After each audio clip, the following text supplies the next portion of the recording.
don't feel sorry for us. It's championship lacrosse, and we've got a great seat for it, and hope you do as well. Hopefully some AC going wherever you're watching. Let's take a look at our starting lineup. Brought to you as always by Geico, where 15 minutes could save you 15% on car insurance. Keep your eyes on Taylor Gilio and Michaela Place for Oswego. Top two scores with 72 and 71 points respectively.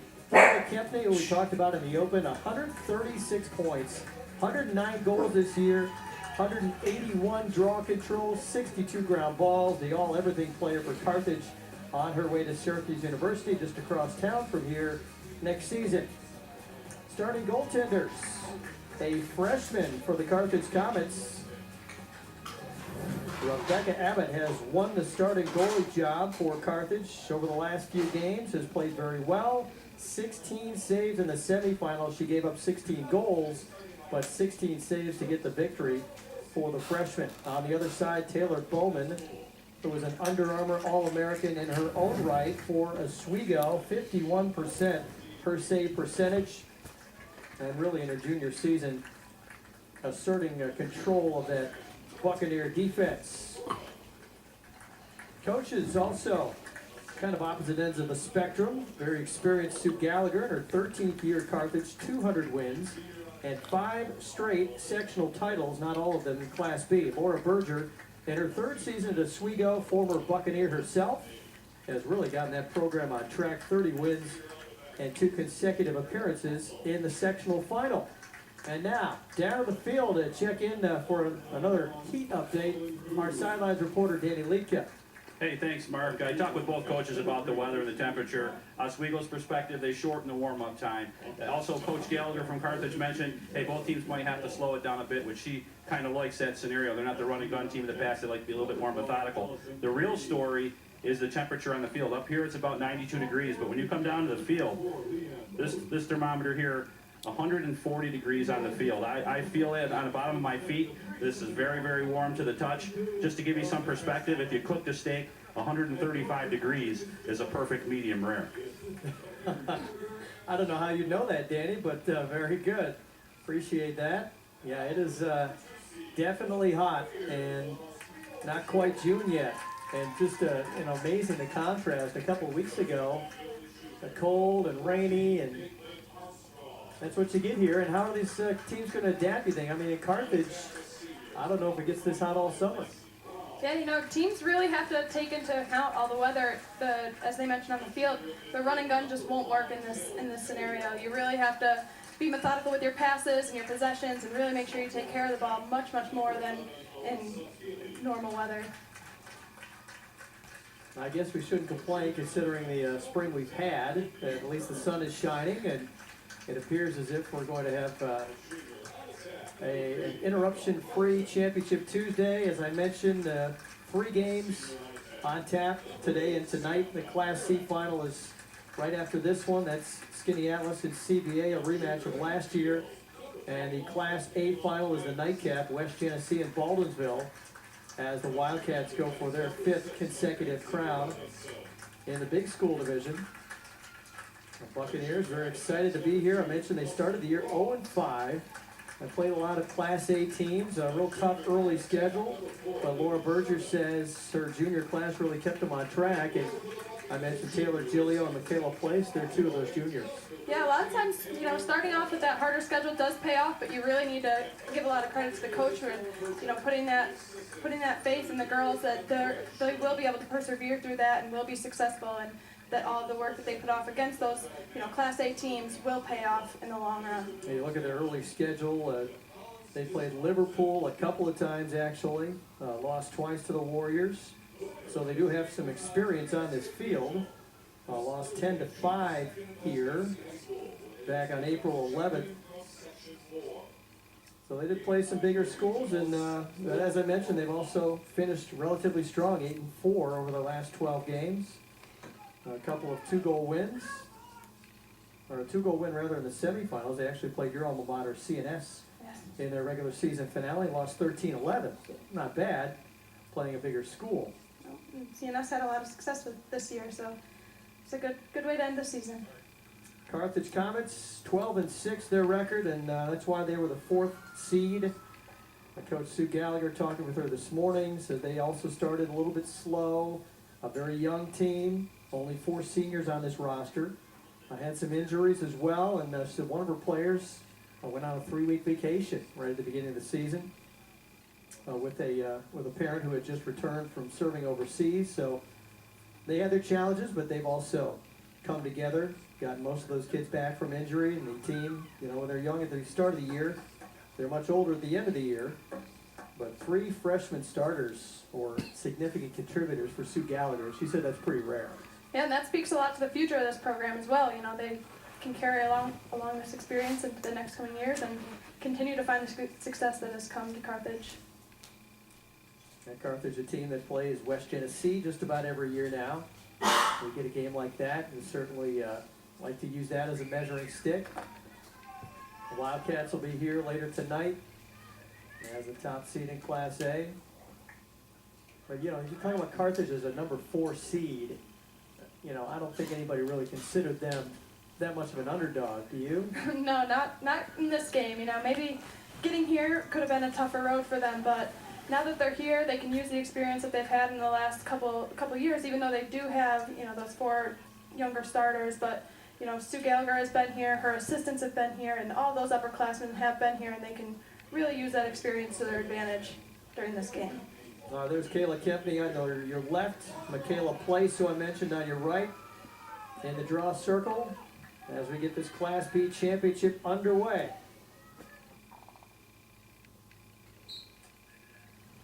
Ball's up and right into the stick of Kempney. Easily done for Kayla. 182 draw controls now for her senior season, and immediately on the run. Lost it out of her stick. That's Christine Cook getting the start at the attack. Now it'll be interesting to see off this opening face-off for this first possession with Carthage what Oswego does do defensively with Kayla Kempney. Will they put a face guard on her? Will they mark her normally? Those are all really important things to look at just off this very first possession for Carthage. Looks like Caitlin Armstrong has drawn the task of defending Kempney, at least at this point. Now they switch or use her as a pick. And the first shot on goal is not quite on target. Amy Tiernan triggering that one. A member of that senior class for Carthage.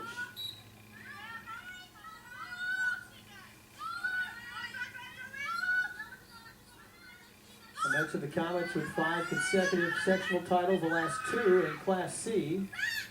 There's Kempney changing direction. Save made by Bowman. And a whistle after they battled for the rebound. Taylor Bowman coming up with a big low save here. You notice Kempney drew a double team right away as she was close to the goal there. So what she'll be able to look for in the future is just that dish and dump and get a quick shot off easily if they are able to pull that off. They award the ball to the Buccaneers. Michaela Place with it. Now a pass just a little bit too far, but picked up nicely by Lacey Brown. And now Brown charging to the cage, goes low.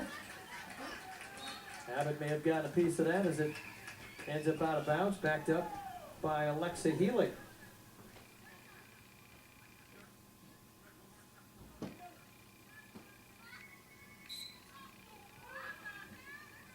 And now we get to see the Buccaneers offensively. Again, Taylor Giglio, leading goal scorer, 38 on the season coming in.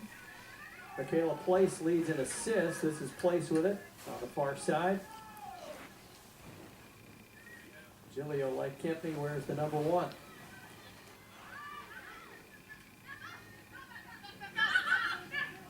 A nice move inside. Shot and a score by Becca Martin. Changed directions, changed hands, beat a couple defenders, and Oswego with the early lead. What'd Becca do here? Becca really just kept her composure when the defense came to her. She felt where her defender was able to roll back and take advantage of them sort of overstepping, and took a great shot. So a goal for the Buccaneers on their second shot. 31st of the season for Becca. Scored the game-winning goal in the semifinals against Janesville DeWitt. And the draw control to the Bucks. Place with it. Giglio calling for it. Couldn't find it. Out of the middle. Low shot to score. Caitlin Armstrong. Cut to the middle. Nobody picked her up. 2-0 Bucks.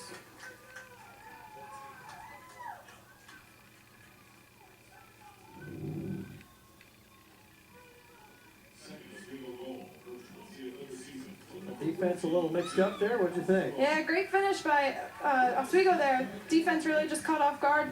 Carthage really going to need this draw to change this momentum up a little bit. They give an underdog, and I'm calling the Buccaneers the underdog, like you said. They are the higher seed, but they haven't won one of these yet, so until they do, I guess they would be. So you give them a little early feeling like they can do this, and they're going to be tough to put away. Yeah, they certainly are coming out with a hunger to win, for sure.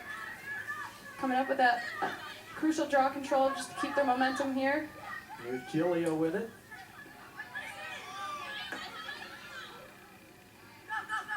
And again, nice job by Lacey Brown to pick up the ground ball.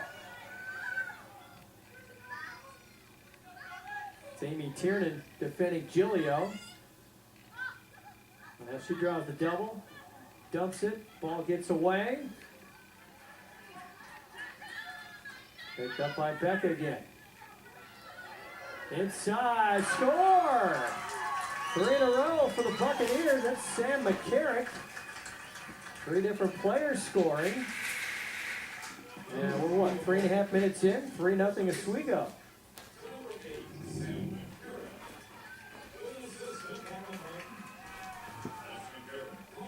This time the goal coming from very low, and what you'll notice is all 3 of Oswego's goals have come off with very different kinds of plays. So they're really keeping their heads up and capitalizing on every chance that Carthage gives them.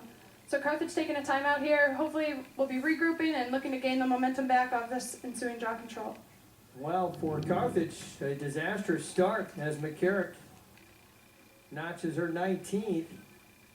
And remember, that's a freshman goaltender in there for Carthage. So you think about Rebecca Abbott, who did make 16 saves but gave up 16 goals in the semifinals. And you wonder where her head is right now with giving up 3 goals and 4 shots. Yeah, they always say you want to get on goalies early if you're going to get on them. So this is a tough place for Abbott to be in. Hopefully, Sue will be able to get her out of this little funk and get her back a fresh start. Well, the Buccaneers have started out hot. Speaking of which, in case we forgot to mention, it is steamy down there, and I understand we have another thermometer shot that we want to show you. I'm curious to see, there it is. You can definitely see the numbers there, huh?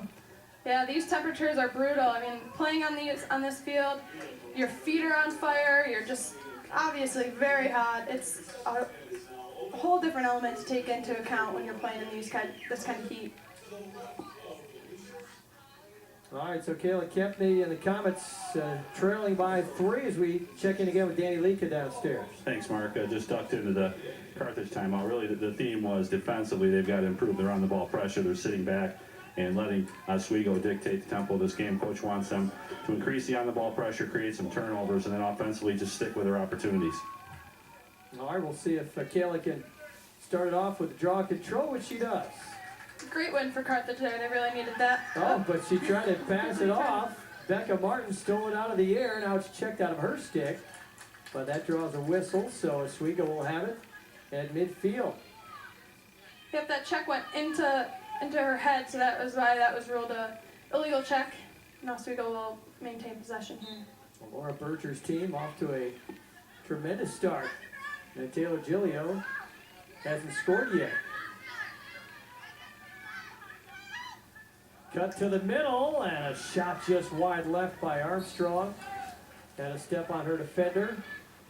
Great feed by Giglio there. You said she hasn't scored yet, but she certainly has dictated a lot of Oswego's offense so far and shown why she is such a great asset for Oswego.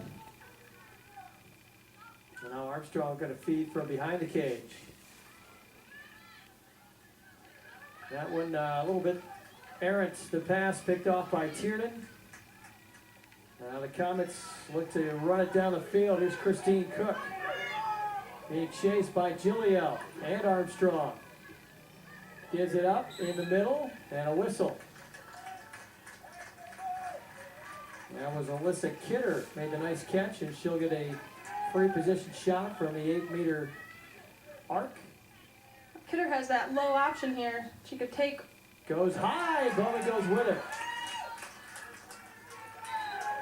Couple of saves for Taylor Bowman, off to a good start. Another whistle here, the stoppage. Taylor's seen the ball pretty well early.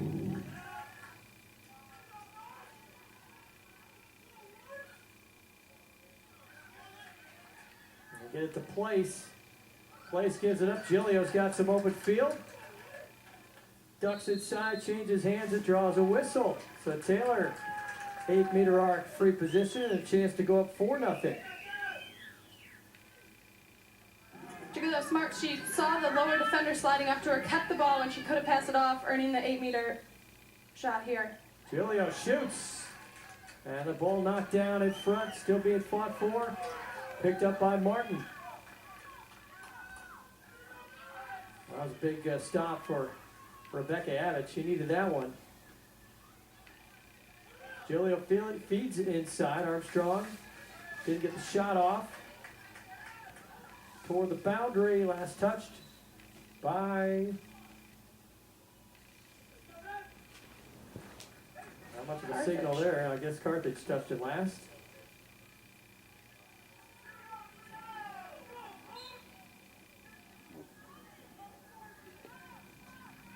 So the Comets on their heels.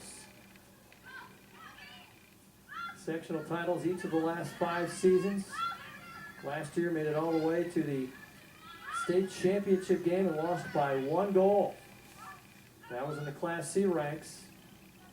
They're back up in Class B this season for the first time in 3 years. Knocked out defending champion Watertown last week in the semifinals. Shot and a score! 4-0 Oswego. Well, whistle here, and they're outside of the net. Now they're saying, okay, looked like a score. Players are acting like it, but outside, yep, you can see it there. Ripples the net, but outside of it, okay. So I'll make it 3-0.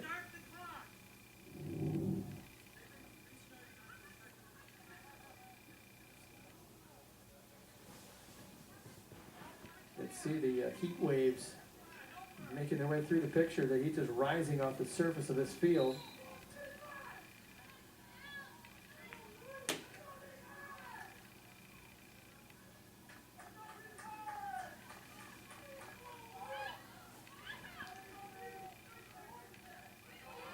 Having a tough time on the clear. Gilio picks up the loose ground ball, takes it to the cage, shoots and scores! Taylor Gilio all the way in. And now it's 4-0. Gilio really wanted that goal, and she went straight to the goal off the turnover and really put it home for Oswego. Coach says she's extremely competitive. You need players like that. You can see it there. Just took it right through the heart of the defense. Yeah, that could have been a real turning point for Oswego. Getting a goal called back is always deflating. So to have that come back, they get the ball right back and are able to finish. That's a huge momentum shift for Oswego. So the failed clear cost Carthage another goal.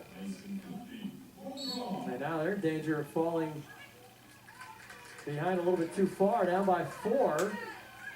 They've only taken maybe 3 or 4 shots. Now Kempney stripped as she worked her way in. A whistle though. And Kayla will get a free position shot. This is almost a gimme. 109 goals already this season for Kempney.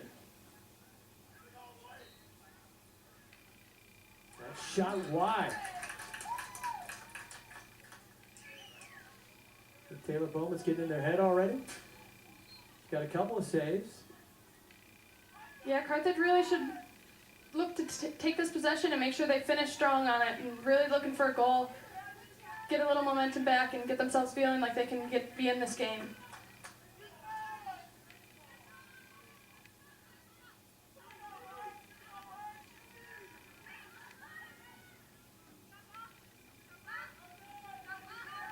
Can't get a cutter free right now.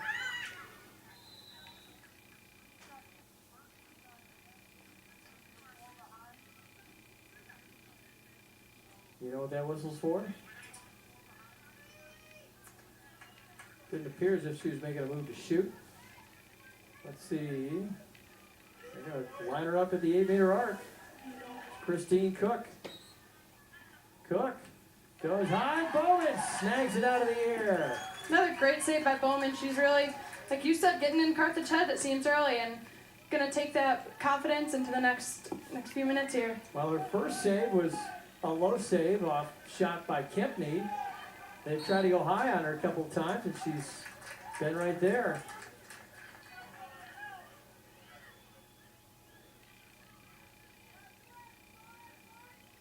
But Bowman with some early saves and 4 goals from 4 different players. The Buccaneers off to a rousing start in the Class B championship. Michaela Place tried to feed back inside, but knocked down by Tiernan and picked up by Kayla Kempney. And Oswego can't afford to get lackadaisical here. That was not the crispest pass I've ever seen. On the run, feet inside the arc, sandwiched. Megan Sirota forced to withdraw.